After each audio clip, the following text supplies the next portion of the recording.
Bonjour à tous, je suis le docteur Prost, je suis chef de clinique dans le service du professeur Tropiano à la Timone. Et donc, je vais vous faire la suite du cours sur les fractures vertébrales. Et aujourd'hui, on va parler des fractures thoracolombaires. S'il y a la moindre question, vous n'hésitez pas à m'envoyer un mail à la fin du topo pour qu'on en discute. Donc, quelques rappels anatomiques d'abord. Le rachis, vous le savez, il y a 3 fonctions principales qui ont été identifiées. Une fonction de protection d'abord, avec l'ensemble des structures osseuses et disco-ligamentaires qui vont en fait faire un chemin pour la moelle épinière et la protéger sur tout son cheminement au niveau du rachis. Pour ce qui est des lésions médulaires, on n'en parlera pas sur ce cours. On aura un cours spécifique sur les lésions médulaires dans un autre topo. Il y a une fonction statique qui est extrêmement importante, parce que le rachis, c'est ce qui va permettre de nous tenir debout sur nos 2 membres inférieurs, ce qui est une position qui est propre à l'homme dans le règne mammifère. Et ça, c'est permis principalement par l'organisation du rachis selon les 3 grandes courbures: lordose cervicale, syphosthoracique et lordose lombaire. Et l'alternance de ces courbures, elle permet de maintenir l'ensemble du corps debout avec une dépense musculaire la moins importante possible.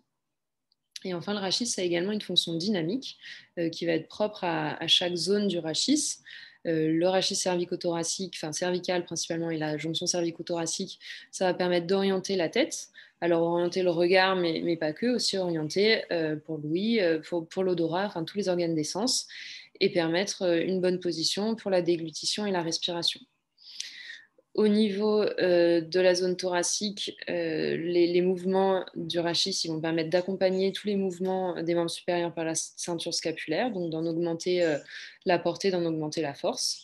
Et au niveau du rachis lombaire et de la jonction lombo-sacrée, eh bien, les mouvements de rotation du rachis par rapport au bassin, ils vont permettre d'accompagner les membres inférieurs pendant la marche et d'augmenter son efficacité. Et c'est ce qu'on appelle le pas pelvien. Pour les rappels anatomiques, donc, vous savez que le rachis thoracique, il est composé de 12 vertèbres qui sont organisées suivant ce qu'on appelle une syphose thoracique.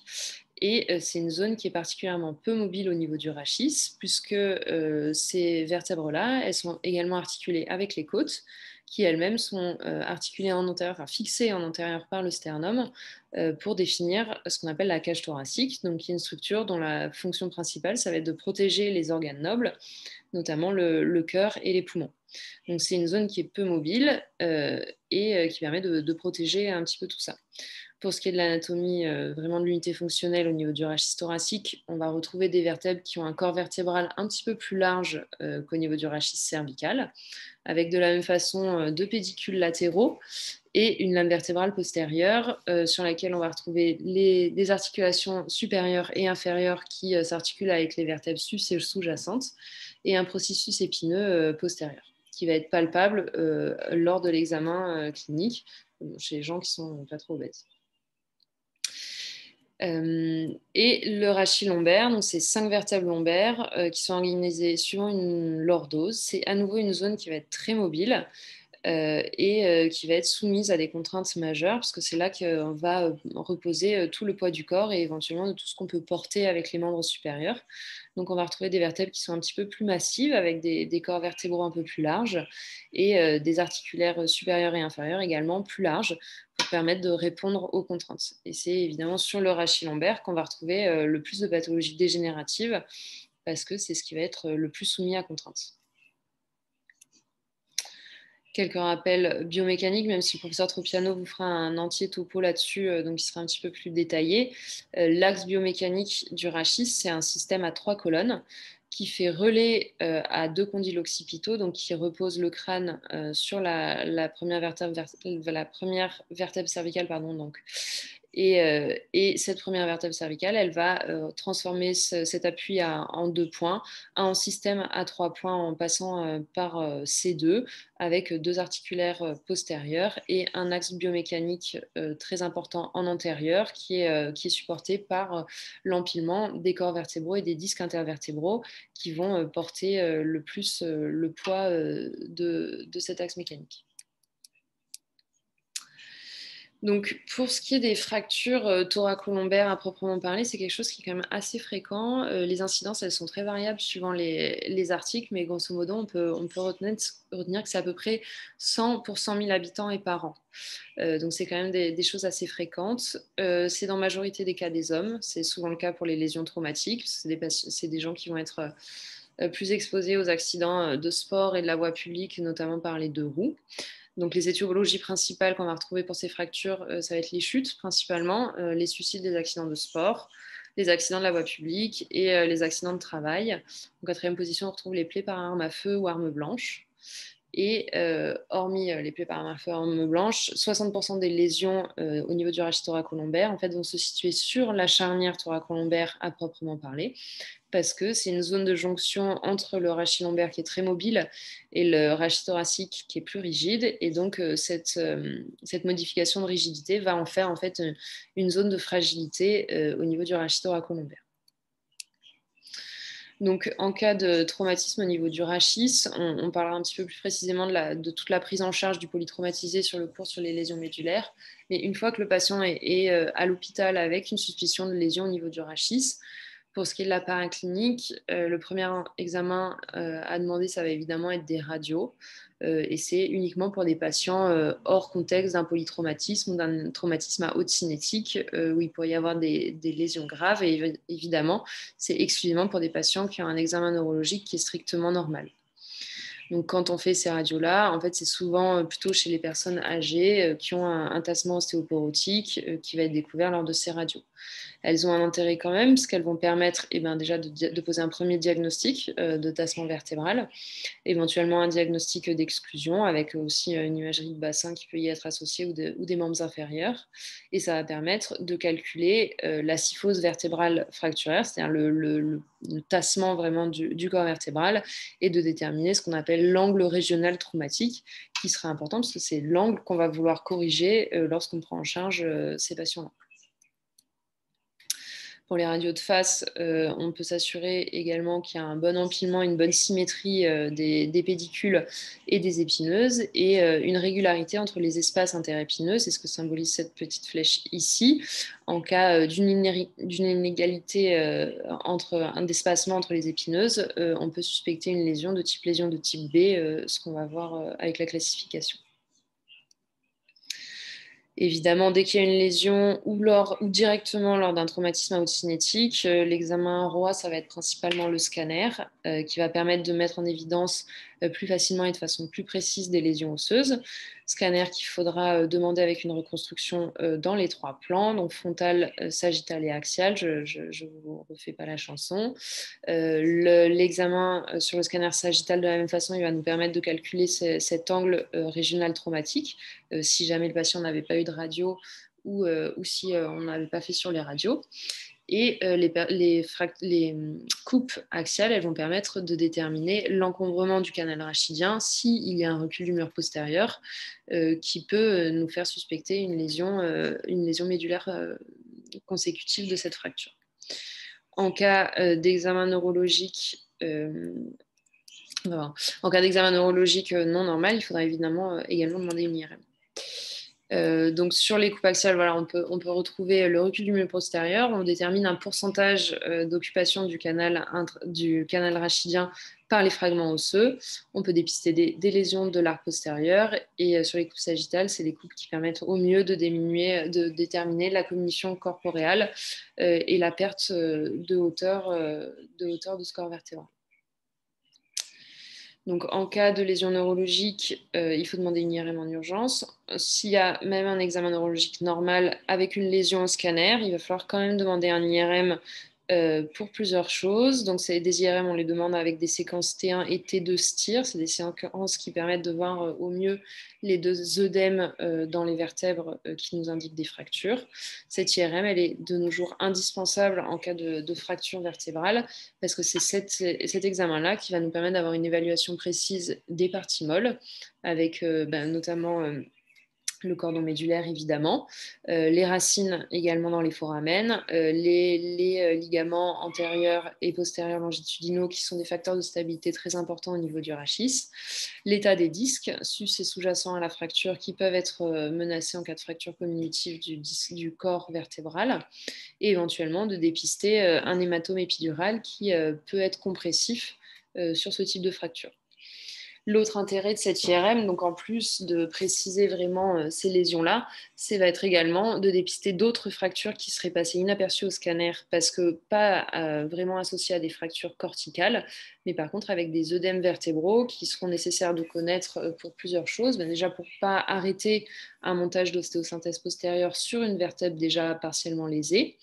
Et en cas d'œdème multiple, il faut prévenir le patient que même si on l'opère d'un certain niveau, c'est possible qu'il y ait quand même nécessité de mettre un corset en post-opératoire pour immobiliser justement ces vertèbres sur lesquelles il y aura un œdème, ou de faire une chirurgie également sur ces vertèbres-là, ou de prévenir le patient qu'il a également des petits tassements qui sont minimes avec des œdèmes vertébraux sans réelle rupture corticale. Donc ça ne nécessite ni une immobilisation ni une prise en charge chirurgicale, mais par contre que ça peut expliquer une partie de ces douleurs malgré une autre chirurgie éventuelle sur un autre niveau d'une fracture vertébrale. Donc c'est très important d'avoir ça pour que ces fractures-là ne soient pas méconnues, parce que c'est en fait assez fréquent qu'il y ait plusieurs fractures, même s'il n'y en a qu'une seule importante qui apparaît au scanner. Et évidemment, s'il y a un trouble neurologique, cette IRM, elle doit être réalisée en urgence. Alors en urgence, en général, on dit que c'est dans les 6 heures. En tout cas, elle doit être réalisée le plus rapidement possible pour ne pas être un frein à la prise en charge chirurgicale rapide. Donc, les structures qui vont être particulièrement intéressantes à regarder sur l'IRM, ça va être la continuité du ligament longitudinal antérieur, qui est le petit trait noir qu'on peut voir ici. C'est une séquence en T2, vous l'aurez reconnu parce que le LCR est blanc. Évaluer la continuité du ligament longitudinal postérieur, qui est également ce petit trait-là, qui est en l'occurrence sur cette radio continue, on le voit bien ici. Donc ça, c'est plutôt de bons pronostics, parce qu'on sait qu'avec une distraction, on va pouvoir réduire le foyer fracturaire, et qu'en jouant avec le ligament thotaxis, le recul ladurure postérieur va pouvoir être réintégré si on a une bonne réduction. On cherche un hypersignal T2, ce qu'on a ici sur le cordon médulaire, qui signe une atteinte médulaire et donc une lésion chez un patient ici qui sera très probablement déficitaire lors de cet examen. Et on recherche donc des dépistages d'autres œdèmes des autres vertèbres qui ne sont pas visibles ici. Pour ce qui est des classifications des fractures vertébrales, alors c'est de la même façon pour le rachis cervical, il y en a eu plusieurs qui ont été décrites. Celle qui a vraiment marqué, on va dire, l'historique de la chirurgie rachidienne, c'est la classification de Magerle. C'est celle qui est probablement la plus utilisée en pratique clinique. Malheureusement, c'est plus celle qui fait référence actuellement dans la littérature scientifique. C'est celle de Laospine maintenant, qui a été validée en 2013. Et donc, c'est absolument celle-là qui doit être utilisée. Il faut se faire violence pour plus parler de la classification de Magerle, parce qu'il faut essayer vraiment de tous parler de la même façon. Et donc, c'est la classification qui fait référence à l'international et dans la littérature scientifique. C'est celle de Laospine, donc qu'on va détailler ici. Donc la classification, de la même façon que la classification de Magerle, elle se base sur 3 éléments. La morphologie ou le mécanisme lésionnel fracturaire, elle caractérise l'atteinte neurologique du patient, et quelques modérateurs spécifiques, donc qui sont des facteurs modifiants qui sont propres au patient ou propres à sa fracture. Donc, concernant la morphologie, on va retrouver 3 types principaux de mécanismes lésionnels. Les fractures de type A, qui vont être des fractures en compression pure, les fractures de type B, qui vont être des fractures en distraction, et les fractures de type C, qui sont des fractures en translation-rotation et qui sont les plus à risque de lésions neurologiques associées. Et après, chacune de ces fractures, évidemment, est divisée en différents sous-types. Donc, on va les détailler un petit peu. Les fractures A0, donc c'est des fractures qui sont en tassement, en compression, mais qui n'ont pas de tassement du corps vertébral, donc qui ont des lésions de structures qui n'ont biomécaniquement pas de rôle dans le rachis, donc les processus transversaires ou les processus épineux. C'est évidemment pas ces fractures qui sont chirurgicales, parce que comme il n'y a pas de compromission biomécanique, il n'y a pas nécessité d'aller les stabiliser. Par contre, c'est des fractures qui peuvent être douloureuses, donc il faut pouvoir informer le patient de ces fractures-là. Il n'y a pas non plus nécessité de les immobiliser, puisque au contraire, mettre un corset qui irait appuyer sur ces fractures, ça augmenterait la douleur du patient et ça ne présenterait pas d'intérêt. Pour ce qui est des fractures des processus transversaires, en cas de fracture au niveau lombaire multiple, il faut faire réaliser au patient une analyse d'urine, donc une BU, pour s'assurer qu'il n'y ait pas d'hématurie associée, parce qu'il peut y avoir des lésions rénales associées à ces fractures-là. Il faut le prévenir que lorsqu'il y aura des mobilisations au niveau de la hanche, et notamment de flexion de hanche, il risque d'avoir des douleurs assez importantes, puisque c'est sur les processus transversaires que s'insère le muscle du psoas. Mais à part ça, rien de particulier à faire. Et de la même façon, pour les fractures au niveau des processus épineux, il n'y a pas de prise en charge particulière à réaliser. Les fractures de type A1, donc c'est des fractures entassement minimes avec une atteinte soit du plateau supérieur, soit du plateau inférieur, mais qui va être mineure, sans atteinte du mur postérieur et surtout sans perte de hauteur importante au niveau du corps vertébral.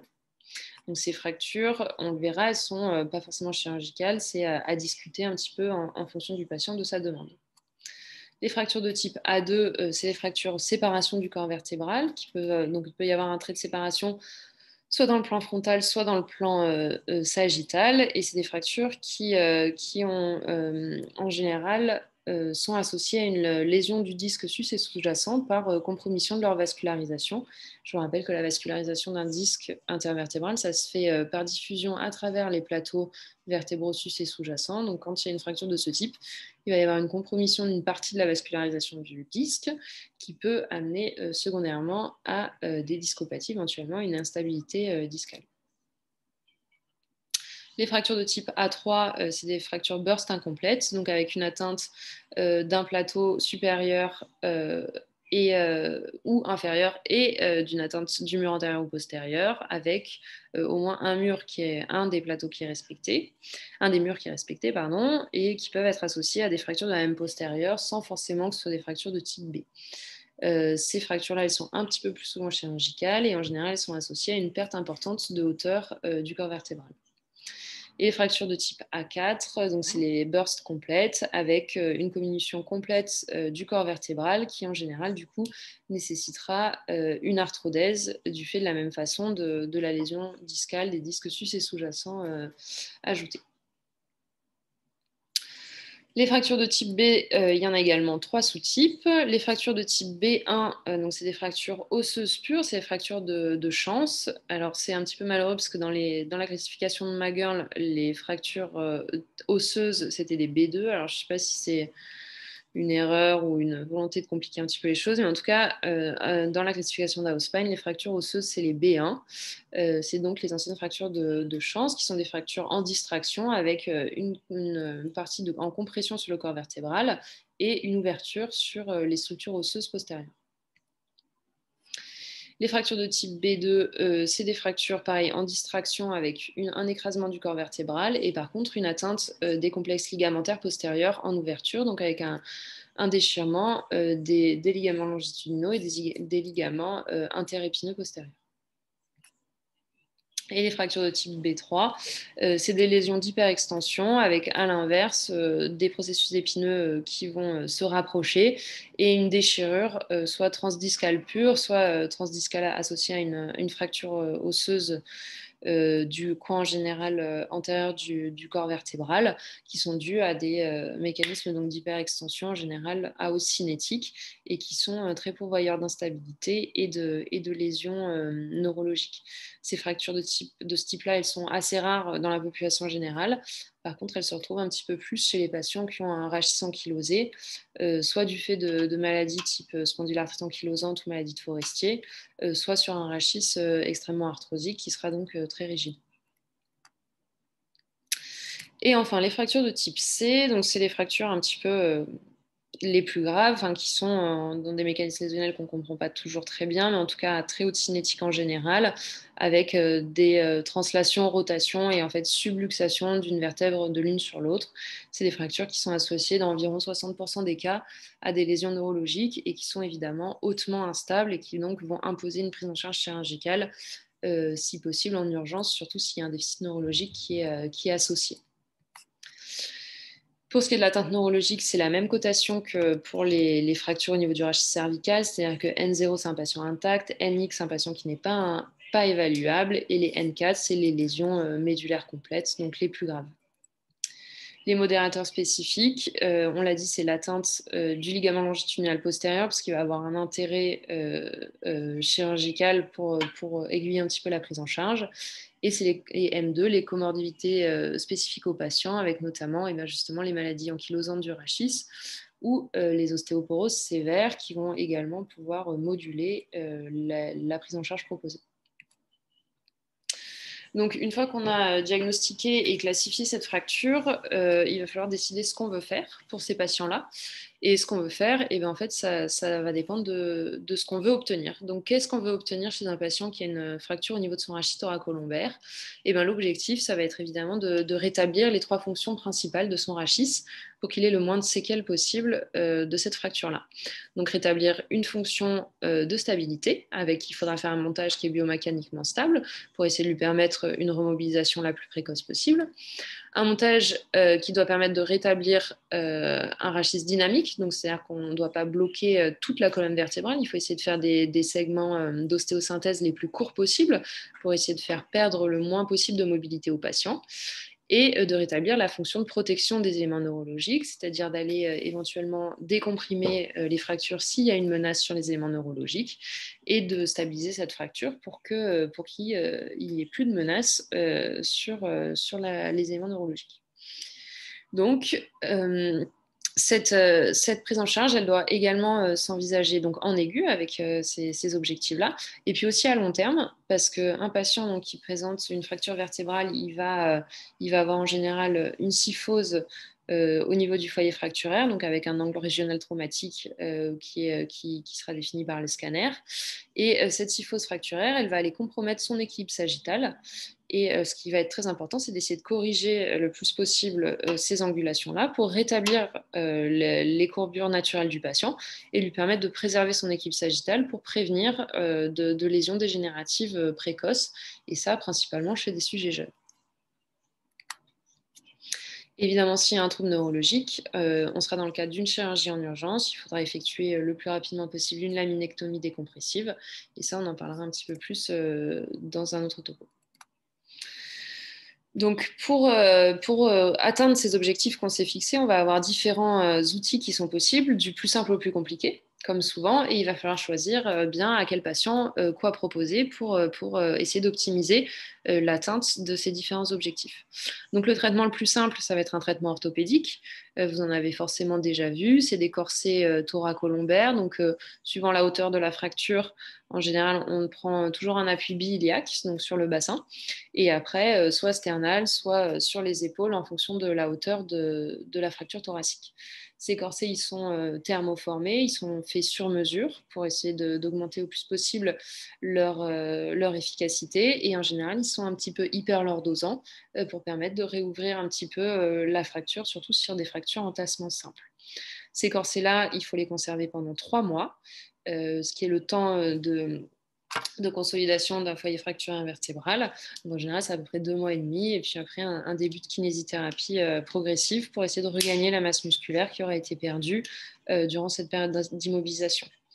Donc ces corsets-là, chez qui on peut les envisager? Principalement sur les fractures de type A, donc les fractures en compression, préférentiellement chez des sujets jeunes, parce que chez les sujets âgés, malheureusement les corsets, ça fait rapidement des escarres sur les points d'appui et c'est difficilement toléré. Chez les sujets qui comprennent ce qu'on leur dit et qui vont faire ce qu'on leur dit, c'est-à-dire qu'ils vont respecter le fait que ce corset doit être porté à chaque fois qu'on est en charge, c'est-à-dire debout ou assis. Ils peuvent par contre l'enlever quand ils sont allongés. Et chez les patients qui ont une faible perte de hauteur vertébrale, parce que le corset, il va immobiliser les choses comme elles sont, mais il va difficilement réouvrir la vertèbre. Et donc, il faut s'assurer que si on fait consolider la vertèbre en position, justement, on ne compromette pas l'équilibre sagittal de ce patient. Donc, chez qui il ne faut surtout pas proposer de corset, ça va être bien sûr les types B et C, qui sont instables par définition et donc qui risqueraient d'avoir une mobilisation secondaire et une menace neurologique secondaire. Donc, il est hors de question de proposer des corsets chez ces patients-là. Chez les patients obèses, il faut se méfier parce que même si c'est des patients qui se compliquent aussi plus d'un point de vue chirurgical, et ben malheureusement, c'est des patients qui vont mal répondre au corset, tout simplement parce que le corset peut difficilement être complètement immobilisant parce que c'est plus difficile de faire quelque chose qui moule complètement. Il faut se méfier chez les patients déments qui ont tendance à l'enlever, évidemment, à ne pas respecter les consignes. Et évidemment, s'il y a un trouble neurologique compressif sur le foyer fracturaire, il est strictement contre-indiqué d'envisager un traitement par corset. Pour augmenter progressivement dans l'agressivité chirurgicale, on va pouvoir également proposer des gestes de cimentoplastie. Donc les cimentoplasties, elles se font évidemment percutanées. Donc ça fait des tout petits trous qui sont infracentrimétriques en regard du pédicule de la vertèbre qu'on veut traiter. On installe 2 canules de travail, 2 trocars de travail, donc par trajet intrapédiculaire dans le corps vertébral. Dans ces canules de travail, on va insérer soit directement du ciment, mais ça on le fait de moins en moins, soit d'abord un petit dispositif d'expansion intravertébrale, donc soit un ballonnet de kyphoplastie, soit un petit cric type spine jack. Et ensuite, on va cimenter ce dispositif pour maintenir la réduction qu'on a pu obtenir sur le corps vertébral. Donc, ces cimentoplasties, elles ont quand même une bonne efficacité sur les douleurs. Ça va permettre de remobiliser le patient directement, sans corset, sans immobilisation. Comme c'est de la chirurgie percutanée, c'est assez peu agressif sur les muscles paravertébraux, ce qui est une bonne chose. Ça facilite la récupération post-opératoire. Et le ciment, il a un effet antalgique en lui-même, ce qui va premièrement immobiliser le foyer fracturaire. Donc ça permet quand même de faire diminuer une partie des douleurs. Et il a également un effet anti-inflammatoire antalgique local qui va permettre aux patients d'avoir directement post-opératoire d'être bien soulagés de leur douleur. Chez qui on peut envisager ce type de chirurgie, c'est principalement les patients avec des fractures de type A, A1, A3 ou même A2, avec des dispositifs d'expansion intravertébrale et une injection précautionneuse du ciment. Chez qui il ne faut surtout pas l'envisager, chez les types B et C, parce que ça n'a aucun sens d'aller solidifier la colonne antérieure en laissant une instabilité postérieure sans ostéosynthèse. Ça risquerait d'avoir des déplacements secondaires et des menaces neurologiques. Chez les patients qui sont vraiment trop fatigués, donc qui ont des contre-indications à l'anesthésie générale, évidemment, parce que même si ça a pu être proposé par quelques équipes sous anesthésie locale, en fait, c'est quand même extrêmement mal toléré et donc il faut s'en méfier. Et en cas de fracture multiple ou d'ostéoporose majeure, il faut également se méfier d'une cimento qui risquerait d'aller fragiliser les segments sus et sous-jacents et d'entraîner le patient dans une cascade assez négative. Pour continuer, donc plus on avance, plus on propose des chirurgies un petit peu agressives. Donc les chirurgies d'ostéosynthèse, donc elles s'effectuent par visée pédiculaire avec la mise en place de vis pédiculaires et de tiges entre ces vis pour permettre une réduction fracturaire par distraction postérieure.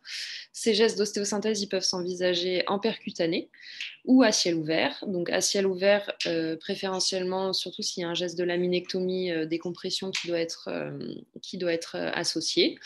Mais ça peut très bien se faire aussi en percutané. Donc de la même façon, sous repérage scopique, on va faire des petites incisions environ centimétriques en regard des pédicules et y introduire donc des vis de chaque côté. On passe la tige en percutané et à l'aide de distracteurs qu'on glisse dans les orifices des vis, on peut réaliser une distraction postérieure pour essayer de réduire au plus possible le tassement de la colonne antérieure.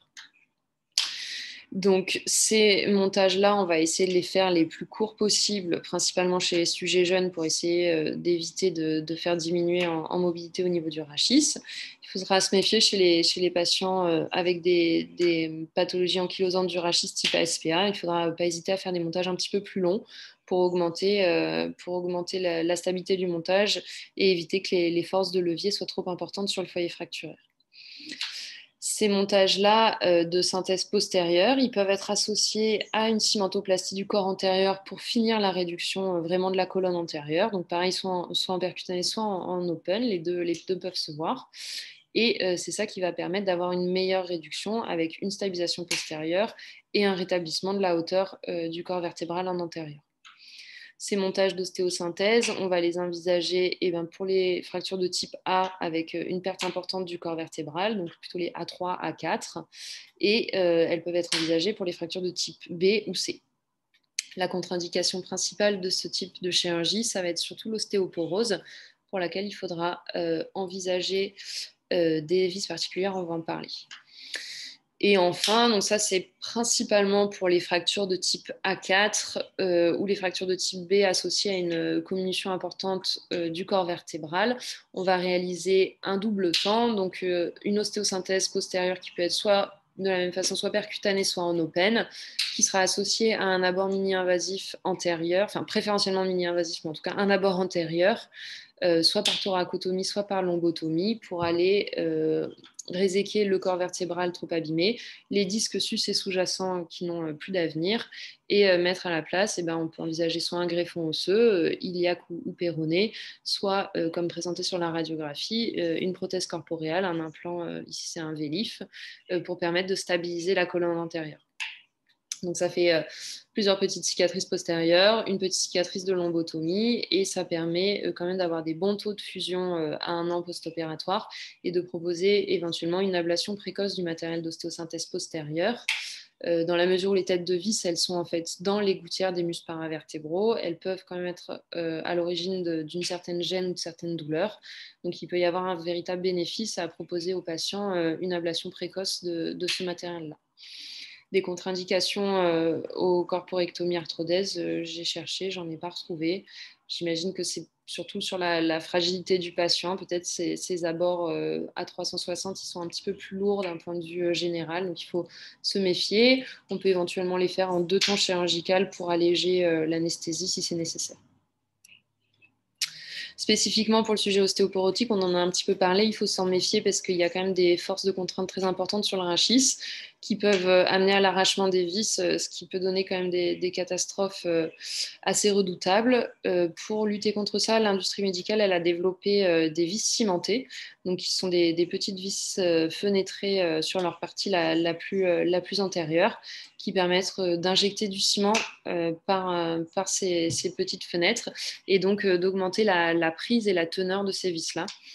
C'est particulièrement intéressant. Voilà, c'est des sujets ostéoporotiques où il faut y penser pour pouvoir augmenter la stabilité du montage. Quel que soit le traitement que vous allez opter, pour lequel vous allez opter dans le cadre de la prise en charge de ces fractures, il faudra penser à la rééducation.